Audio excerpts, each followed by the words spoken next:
Olá, a editora Ateneu e eu, Marcos Nogueira, a Marina Borg e o Maurício Sgobi, autores deste livro, da série Diagnóstico Psiquiátrico, um guia, transtornos de personalidade e transtorno do controle dos impulsos. Mais uma vez nos esforçamos para trazer a melhor comunicação visual possível, tornando uma leitura agradável e didática para a compreensão do transtorno de personalidade e controle dos impulsos. As noções de personalidade são importantes para a gente começar compreendendo o que é personalidade, que é a nossa dinâmica das questões genéticas herdadas e das experiências singulares, que vão contar com as nossas percepções e que vão constituir a nossa compreensão de ser, de sentir e de desempenhar o nosso papel social. No livro, nas noções de personalidade, a gente traz uma linha cronológica dos estudiosos dos primórdios, dos estudiosos da personalidade, depois das perspectivas teóricas e dos estudiosos mais recentes, como o Caballo e o Cloninger, que foram inspiradores, que contribuíram para a gente nessa obra. O leitor também vai ter a oportunidade de explorar uma investigação dessas características que compõem o temperamento e o caráter e preencher de forma quantitativa essas características que todos nós temos, mas no livro ele vai se aproximar dos desdobramentos dessas características que compõem a nossa personalidade. Impulsividade é a incapacidade do indivíduo em frear os seus desejos, basicamente isso.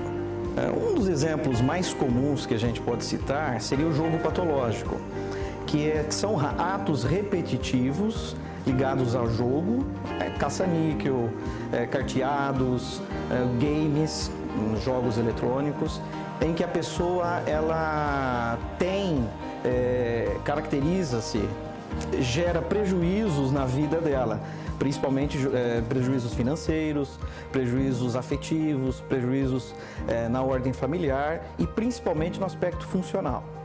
As parafilias são transtornos da preferência sexual, onde a pessoa ela consegue apenas obter o prazer com exclusividade em uma determinada fantasia sexual.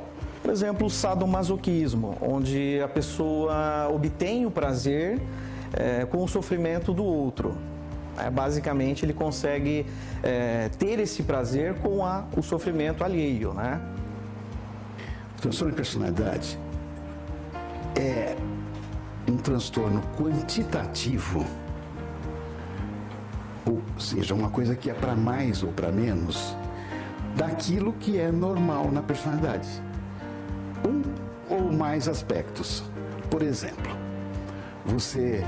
na sua personalidade, você tem uma capacidade de ser empático. No transtorno de personalidade, você tem um momento que você deixa de ser empático. Você vive sem empatia, desde sempre. Então você não sabe o que é ser normal. Você vive só um aspecto lesado da sua personalidade e toda a sua vida está envolvida nisso. Tanto para você, como para quem vive com você, que sofre as consequências dessa situação. Os transtornos de personalidade, eles são 10 tipos aproximadamente. Tem autores que chegam a ver 15, outros 8. Mas, nesses 10 tipos, eles são divididos em 3 grupos, que a gente coloca um nome, para ficar mais didático, de grupo dos isolados, aquele que não quer viver com o outro, ou tem quase que uma impossibilidade de viver com o outro. O segundo grupo, que é aquele que a pessoa sofre as consequências da ansiedade o tempo todo. Então ela fica assustada, dependente, evitando pessoas. E um terceiro grupo, que é o que chama mais atenção, do ponto de vista de comportamento e de sociedade, que é o grupo dos egoístas, onde você tem uma personalidade narcísica, como muitos políticos, uma personalidade histriônica, que é aquela pessoa que acha que está sempre querendo se dizer que é o máximo, a personalidade dos amorais, dos frios de sentimentos, aquelas que geralmente 70% são criminosos, que são os grandes psicopatas. E como, por exemplo, um filme que a gente cita no livro Hannibal, né, que ele fazia um planejamento de destruir o outro integralmente, inclusive com canibalismo. E no caso das personalidades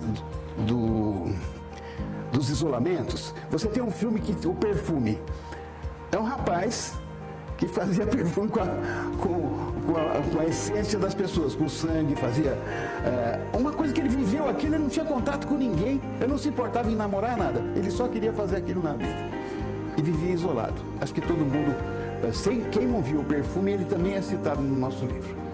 O nosso livro faz um esforço muito grande para dar exemplos.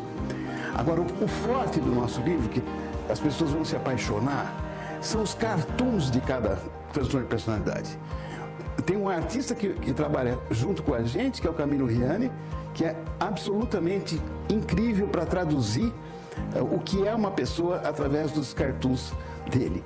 Então, você vai ver, por exemplo, na personalidade narcísica, você vai ver o Trump, a caricatura do Trump, se olhando no espelho e se achando bonito, entendeu? Então, estas coisas que caracterizam. E o último dos egoístas é um muito conhecido hoje em dia, que chama borderline, que é aquela personalidade difícil, agressiva, aquela que te seduz para depois se destruir. Então, são problemáticos nos relacionamentos, eles não se sentem rejeitados e abandonados por todo mundo, e tem as consequências que estudaremos profundamente no livro, com todas as suas características, questionários, tudo isso.